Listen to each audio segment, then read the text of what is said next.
নমস্কার বন্ধুরা, লক্ষ্মী কিচেনে আপনাদের সকলকে অনেক অনেক স্বাগত। আজ আবার মাঠে চলে এসেছি। দেখুন আমাদের অনেক বেগুন গাছ লাগানো হয়েছে। এখান থেকে কিছুটা বেগুন তুলে নেব, আর তার সঙ্গে কিন্তু বেগুনের সঙ্গে কই মাছ দিয়ে রান্না করব। দারুণ খেতে, একদম টাটকা জ্যান্ত ডিম ভর্তি কই মাছ।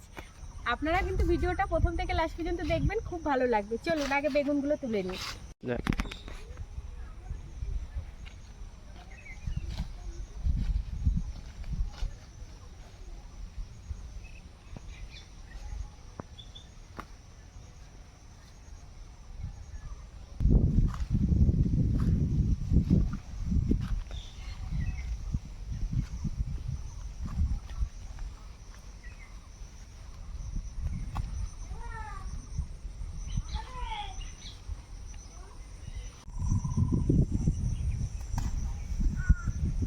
এই দেখুন বন্ধুরা, দারুণ বেগুন গাছ হয়েছে, তার সঙ্গে সঙ্গে অনেক বড় বড় কিন্তু বেগুন হয়েছে।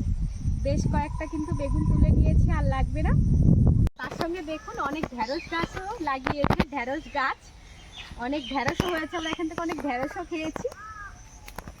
বেগুন দেখুন অনেক বড়, তো তার জন্য লাগবে না। 3টে বেগুন তুলে নিয়েছি। চলুন, আরও অনেক আছে।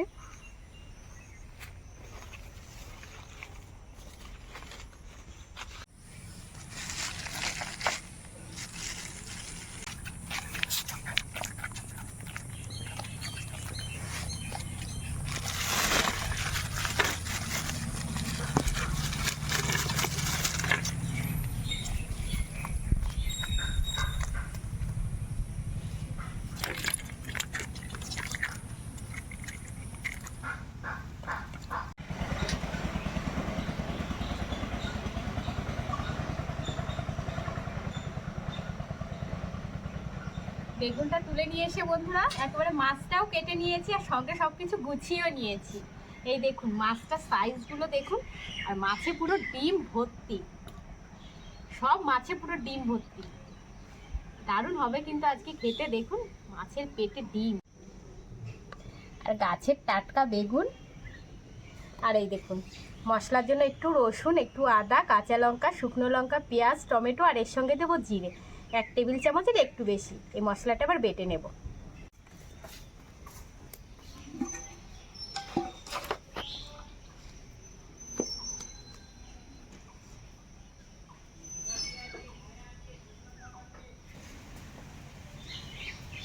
মাছে একটু লবণ হলুদ মাখিয়ে নিলাম, আর এদিকে কড়াই তো গরম হয়ে গেছে। সরষের তেল দিয়ে মাছগুলো এবার ভেজে নেব। আজকে কিন্তু রান্নাটা সরষের তেল না বন্ধুরা, ভুল বললাম, সাদা তেল দিয়ে করব। তেল খুব ভালো করে গরম হয়ে গেছে, এবার মাছ ভেজে নেব।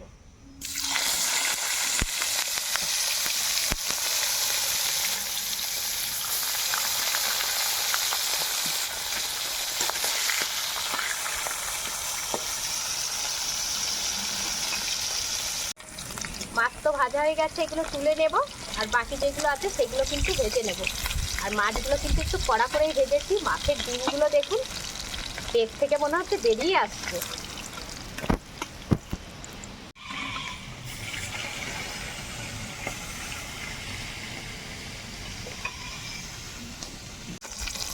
বাকি মাছটাও ভাজা হয়ে গেছে, আর কড়াই যে তেল রয়েছে ওই তেলেই আমি আলু ভেজে নেব।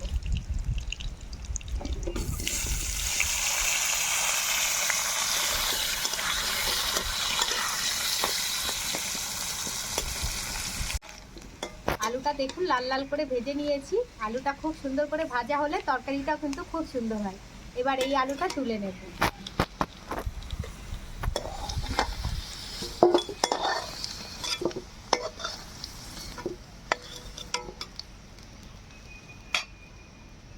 কড়াইয়ে আবার একটু তেল দিয়ে দেব। ফোড়নে দেব গোটা জিরে, আর সঙ্গে চিরা কাঁচা লঙ্কা।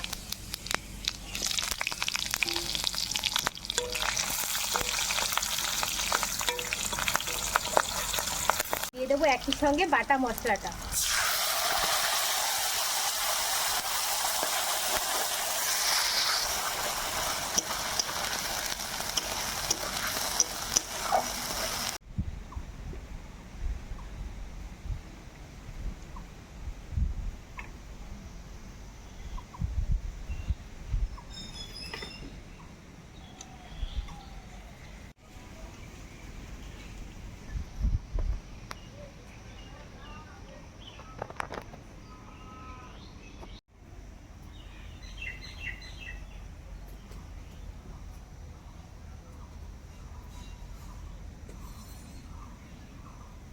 পরিমাণ মতো লবণ আর হলুদ দেব। মশলাটা কিন্তু অনেকক্ষণ ধরে খুব ভালো করে কষিয়ে নিয়েছি, এবার লবণ হলুদ দিয়ে দেব।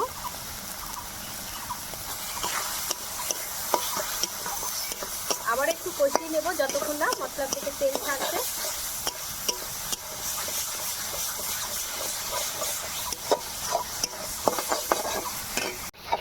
মশলা খুব ভালো কষানো হয়ে গেছে, মশলা থেকে তেল ছেড়ে দিয়েছি। এবার এর মধ্যে দিয়ে দেব ভাজা আলু, আর একই সঙ্গে দিয়ে দেব বেগুন, কাঁচা বেগুন। বেগুনটা কিন্তু আজকে ভাজিনি।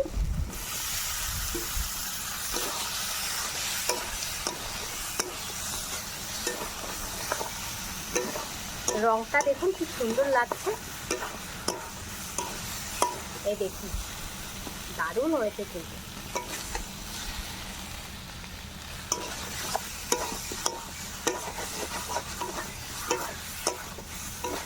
সবজি মশলা তো খুব ভালো করে কষিয়ে নিয়েছি, এবার ঝোল দিয়ে দেব।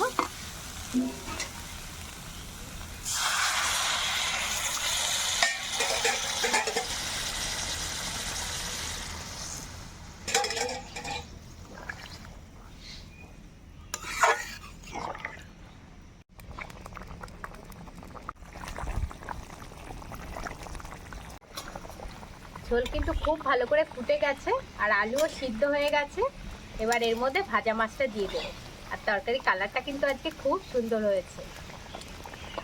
এইভাবে বেগুন দিয়ে কই মাছ রান্না করলে মানুষ মাছ মাংসের দিকেও তাকাবে না, খুব সুন্দর লাগে খেতে। দারুণ একটি রান্না কিন্তু।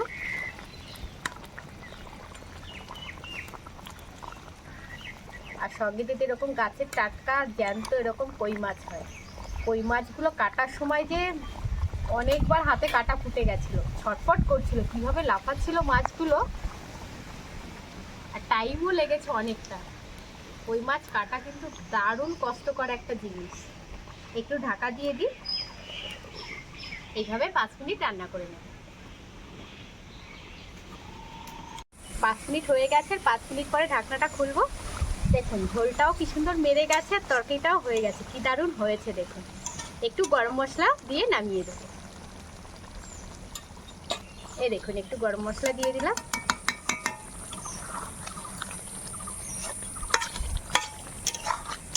এবার এটা নামিয়ে নেব।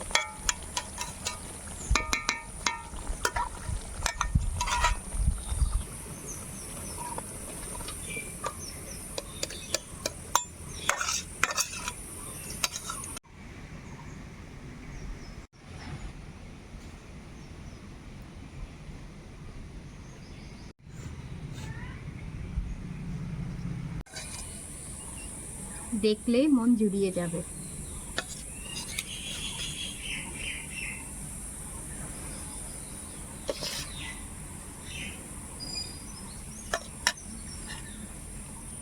সবকিছুতে ধোঁয়া উঠছে, বাবা কি গরম, হাতও গরম তরকারিও গরম।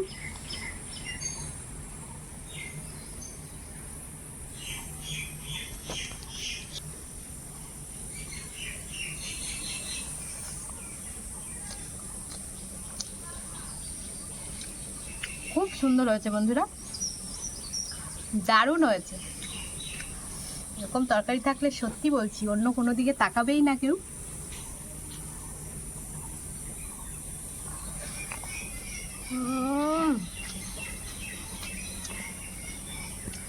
দারুণ হয়েছে।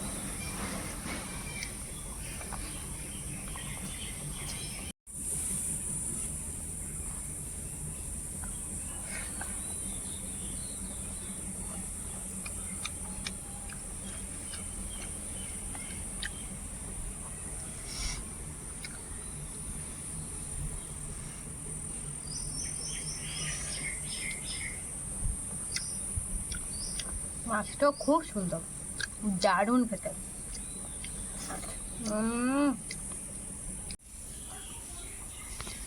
এত ভালো লেগেছে বন্ধুরা, আর আপনাদের সঙ্গে কথাই বলতে পারিনি। খেতে খেতে খাওয়াই হয়ে গেছে আমার।